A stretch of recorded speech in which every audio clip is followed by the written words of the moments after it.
As an African American born in 1935, I have witnessed this country make enormous fundamental change on the issue of so-called race relations. While I grew up in Kansas, a free state with its own history of discrimination, I visited my grandmother in Arkansas every summer until I was 13.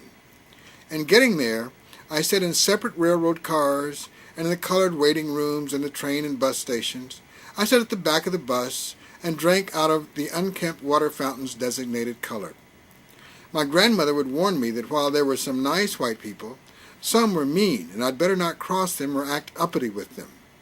A few years after my annual visits, Emmett Till suffered the fate from which my grandmother was trying to save me.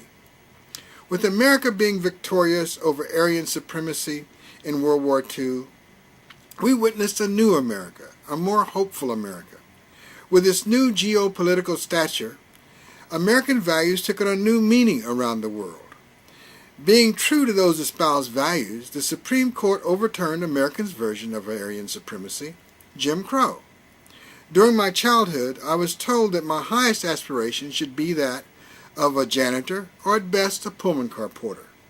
Along with the Brown decision, the Civil Rights Movement, with Dr. Martin Luther King Jr. as its titular head, that more hopeful America became a society in which injustice based upon race was inconsistent with this new America.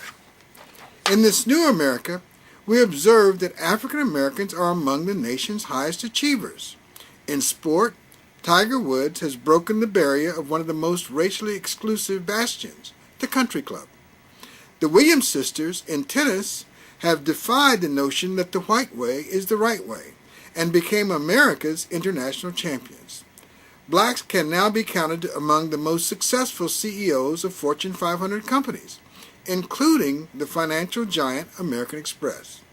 It is no longer uncommon to be passengers on airliners with black captains at the helm.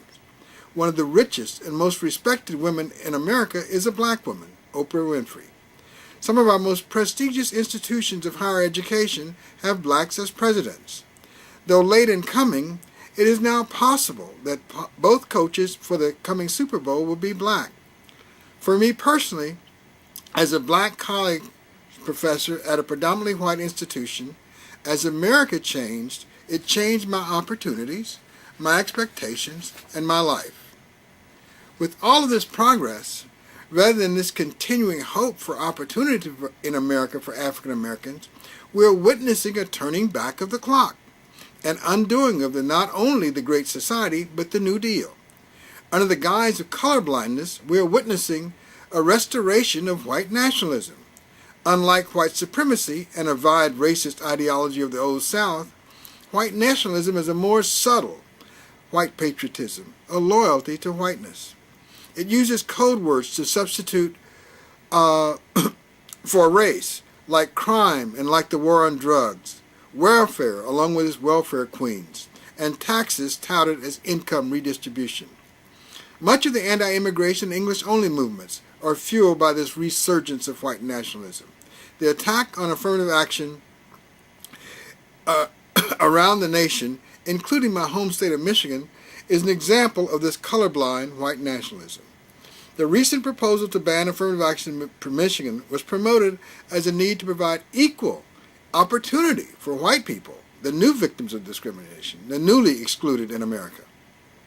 In some of our most liberal states, California, Washington, and Michigan, are willing to turn back the clock on inclusive policies, the question becomes, what is the future of blacks in America? So in conclusion, what it means to me to be black in America is that I'm now a citizen of the most highly developed nation in the world. As an American, I have full appreciation of its democratic principles based upon its founding documents, the Declaration of Independence, and its amended Constitution. I fully appreciate my general standard of living for me and my family. I love the nation's beauty and ingenuity. America being placed in a position to overturn its racist past, white supremacist rule, is my hope for what it means to be an American.